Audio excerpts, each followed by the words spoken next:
తెలంగాణకు మరొకసారి rail alert జారీ చేసింది ఐఎండీ. ఇవాళ రేపు 3 జిల్లాల్లో భారీ వర్షాలు కురుస్తాయంటూ హెచ్చరిస్తోంది. భద్రాద్రి, ఖమ్మం, నల్గొండ జిల్లాలకు భారీ వర్ష సూచన చేసింది. హైదరాబాద్, రంగారెడ్డి, మేడ్చల్, సంగారెడ్డి, ఆదిలాబాద్, వికారాబాద్, కరీంనగర్, మహబూబ్ నగర్ జిల్లాల్లో మోస్తరు వర్షాలు కురుస్తాయంటూ డీటెయిల్స్ చెప్తున్నాయి. గంటకు 30 నుంచి 40 కిలోమీటర్ల వేగంతో ఈదురుగాలు ఉండబోతున్నాయి. ఏపీలోనూ మరొక 3 రోజుల పాటు వర్షాలు కురుస్తాయంటూ వాతావరణ శాఖ హెచ్చరిస్తోంది. రానున్న 24 గంటల్లో కోస్తా, రాయలసీమలో భారీ వర్షాలు ఉంటాయంటూ చెప్తోంది. ఇప్పటికే తెలంగాణ వ్యాప్తంగా చాలా ప్రాంతాల్లో చాలా క్లౌడీగా ఉంది. ముఖ్యంగా హైదరాబాద్ ఆ చుట్టుపక్కల ప్రాంతాల్లో చాలా క్లౌడీగా కనిపిస్తోంది. భారీ వర్షం ఏ క్షణమైనా సరే భారీ వర్షం దంచి కొట్టే అవకాశాలు కనిపిస్తున్నాయి. మరోవైపు ఈరోజు రాత్రికి చాలా తీవ్రమైనటువంటి వర్షపాతం నమోదయ్యే అవకాశం ఉంది చాలా ప్రాంతాల్లో అంటూ ఐఎండీ హెచ్చరికలు జారీ చేస్తుంది. ఎప్పటికప్పుడు ఐఎండీ జారీ చేస్తున్న అప్డేట్స్ ఫాలో అవుతూ ఉండండి. మీ ఏరియాల్లో పరిస్థితిని అబ్జర్వ్ చేస్తూ ఉండండి. అలాగే ముఖ్యంగా కుంటలు లేదంటే నలాలకు దూరంగా ఉండాలి అని చెప్పేసి వాతావరణ శాఖ చెప్తుంది. భారీ వర్షం పడితే ఆ ప్రాంతాల్లో లోతట్టు ప్రాంతాల్లో ముఖ్యంగా తగిన జాగ్రత్తలు తీసుకునేందుకు వైపు జిహెచ్ఎంసీ అలాగే హైడ్రా సిద్ధంగా ఉన్నట్లుగా తెలుస్తోంది. ప్రభుత్వం కూడా ఈ విషయానికి సంబంధించి హెచ్చరికలు జారీ చేస్తుండడాన్ని మనం చూస్తూనే ఉన్నాం. ముఖ్యంగా ఈరోజు చూసినట్లయితే ఈరోజు తెలంగాణ రాష్ట్రంలో భద్రాద్రి, కొత్తగూడెం, ఖమ్మం, నల్గొండ జిల్లాల్లో వర్షాలు పడే అవకాశం ఉంది ఈరోజు రాత్రి టైంలో అని చెప్తున్నారు. ఉరుములు, మెరుపులు అలాగే ఈదురుగాలు ఉంటాయి. అలాగే ఈదురుగాల్లో వేగం 30 నుంచి 40 కిలోమీటర్ల వేగం ఉండే అవకాశం ఉందని చెప్తున్నారు. ఇక తెలంగాణలో ఆదిలాబాద్, కొమరంభీం, ఆసిఫాబాద్, మంచిర్యాల, నిర్మల్, నిజామాబాద్, జగిత్యాల, రాజన్న సిరిసిల్ల, కరీంనగర్, పెద్దపల్లి, జయశంకర్, భూపాలపల్లి, ములుగు, భద్రాద్రి, కొత్తగూడెం, ఖమ్మం, నల్గొండ, సూర్యాపేట, మహబూబాబాద్, వరంగల్, హన్మకొండ, జనగాం, సిద్దిపేట, యాదాద్రి ఇలా ఆల్మోస్ట్ తెలంగాణ వ్యాప్తంగా ఈరోజు రాత్రికి వర్షాలు ఉండబోతున్నాయి.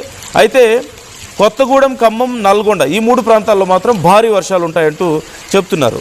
ఇక రేపటికి సంబంధించిన అప్డేట్స్ చూస్తే తెలంగాణలో రేపు భద్రాద్రి, కొత్తగూడెం, ఖమ్మం, నల్గొండ, సూర్యాపేట జిల్లాల్లో భారీ వర్షాలు పడబోతున్నాయి. మిగతా తెలంగాణ వ్యాప్తంగా అన్ని ప్రాంతాల్లోనూ మోస్తరు వర్షాలు నమోదయ్యే అవకాశం ఉందని హెచ్చరికలు జారీ చేస్తుంది ఐఎండీ.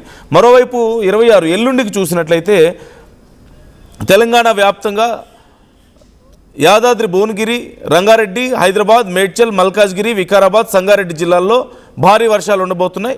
మిగతా తెలంగాణ వ్యాప్తంగా అన్ని జిల్లాల్లోనూ మోస్తరు వర్షాలు ఉంటాయంటూ చెప్తున్నారు. 27న చూస్తే 27వ తారీఖున ములుగు, భద్రాద్రి, కొత్తగూడెం, ఖమ్మం, నల్గొండ, సూర్యాపేట, మహబూబాబాద్, వరంగల్, హన్మకొండ, జనగాం, సిద్దిపేట, యాదాద్రి, భువనగిరి, రంగారెడ్డి, హైదరాబాద్, మేడ్చల్, మల్కాజ్గిరి, వికారాబాద్, సంగారెడ్డి జిల్లాల్లో భారీ వర్షాలు, మిగతా అన్ని ప్రాంతాల్లోనూ మోస్తరు వర్షాలు ఉంటాయంటూ కూడా చెప్తున్నారు. ఇలా ఓవరాల్గా చూస్తే తెలంగాణ వ్యాప్తంగా రానున్నటువంటి వారం రోజుల పాటు కూడా భారీ వర్షాలు ఉండే అవకాశం కనిపిస్తోంది. మరోవైపు ఏపీలో కూడా చాలా ప్రాంతాల్లో కోస్తా ప్రాంతాల్లో ముఖ్యంగా భారీ వర్షాలు కురిసే అవకాశం ఉందని చెప్తున్నారు. ఏపీ వ్యాప్తంగా కూడా అన్ని ప్రాంతాల్లోనూ మోస్తరు వర్షాలు ఉండబోతున్నాయి. కోస్తాలో కొంచెం ఎక్కువగా ప్రభావం ఉండబోతుందంటూ వాతావరణ శాఖ హెచ్చరికలు జారీ చేస్తున్నటువంటి పరిస్థితి మనకు కనిపిస్తుంది. ఇప్పటికే హైదరాబాద్లో వాతావరణం చాలా చల్లగా మారిపోయింది. అప్పుడప్పుడు కొద్దిపాటి వర్షాలు పడిపోతూ ఉన్నాయి. ఈ నేపథ్యంలో ఈరోజు రాత్రికి భారీ వర్షాలు ఉండే అవకాశం ఉందని కూడా వాతావరణ శాఖ హెచ్చరికలు జారీ చేస్తుంది. మరోవైపు జిహెచ్ఎంసీ, హైడ్రా కూడా అలర్ట్ అవుతున్నారు. చుట్టుపక్కల ప్రాంతాలు అలాగే ముఖ్యంగా లోతట్టు ప్రాంతాల్లో జాగ్రత్తలు తీసుకోవాలంటూ ఇప్పటికే ప్రభుత్వం సమన్వయం చేసుకుంటుంది. జిహెచ్ఎంసీ అలర్ట్ అయింది. జిహెచ్ఎంసీ వ్యాప్తంగా లోతట్టు ప్రాంతాలు గతంలో ఒక మోస్తరు వర్షాలకి ఎక్కడెక్కడైతే ఇబ్బందికరంగా మారిందో అంటే రోడ్ల మీద నీరు నిలిచిపోవడం, డ్రైనేజ్ వ్యవస్థ గందరగోళం అవ్వడం, అలాగే ప్రమాదాలు జరగడం లాంటివి ఉన్నాయో ఆ ప్రాంతాల్లో జాగ్రత్తలు తీసుకుంటున్నారు. అండ్ కొన్ని ప్రాంతాల్లో ఫ్రీక్వెంట్ పవర్ కట్స్ ఉండే అవకాశం ఉంది.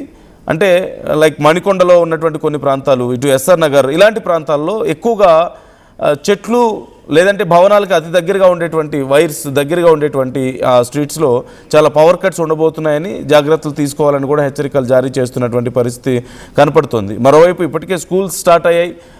పిల్లలకి కొంత ఇబ్బందికర పరిస్థితి ఉండే అవకాశం ఉంది. ఒకవేళ కనుక రానున్నటువంటి వారం రోజుల్లో రేపు, ఎల్లుండి ముఖ్యంగా ఈ రానున్నటువంటి 2-3 రోజుల్లో భారీ వర్షాలు కురిస్తే రేపు దీనికి సంబంధించి ఒక ప్రకటన విడుదల చేసే అవకాశం కనిపిస్తోంది. అవసరమైతే పిల్లలకి స్కూల్స్కి సెలవులు ఇవ్వడమో లేదంటే ఆన్లైన్ క్లాసులు నిర్వహించుకునేలా ఏర్పాటు చేస్తుంది.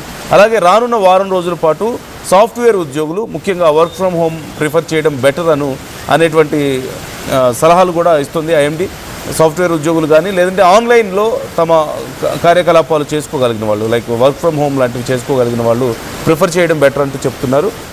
అత్యవసరం అయితేనే, ముఖ్యమైనటువంటి వర్క్స్ ఉంటేనే ఆఫీసులకు వెళ్ళండి. లేని పక్షంలో ఒకవేళ కనుక వెళ్ళినట్లయితే భారీ వర్షాలకు ఇరుక్కుపోవాల్సి ఉంటుంది. అలాగే ట్రాఫిక్ సమస్య కూడా చాలా తీవ్రంగా ఉన్న నేపథ్యంలో ట్రాఫిక్లో కిలోమీటర్ల పాటు ఇరుక్కుపోయినటువంటి సందర్భాలు గతంలో మనం చూసాం.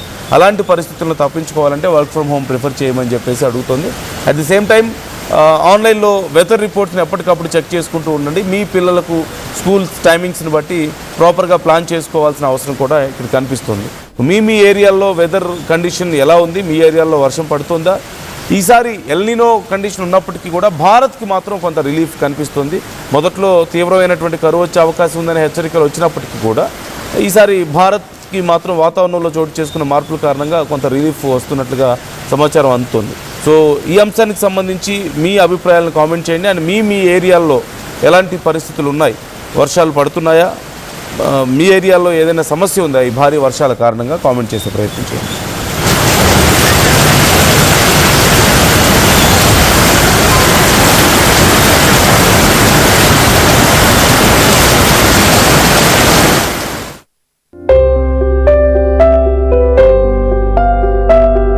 చిన్న చిన్న ఆనందాలు 35 ఏళ్లుగా నా జీవితంలో లేవు.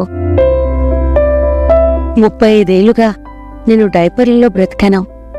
6 సెంటీమీటర్ల ఫిస్టులా నా మూత్రాశయంలో లీక్ కారణమైంది. ఎవరూ నాకు సహాయం చేయలేకపోయారు. AINUలో వైద్యులను కలిసే వరకు. అక్కడ వారు రోబోటిక్ శస్త్రచికిత్సతో నాకు పరిష్కారం ఇచ్చారు. వారు నా ఆత్మవిశ్వాసాన్ని కూడా తిరిగిచ్చారు. Precision care makes it possible.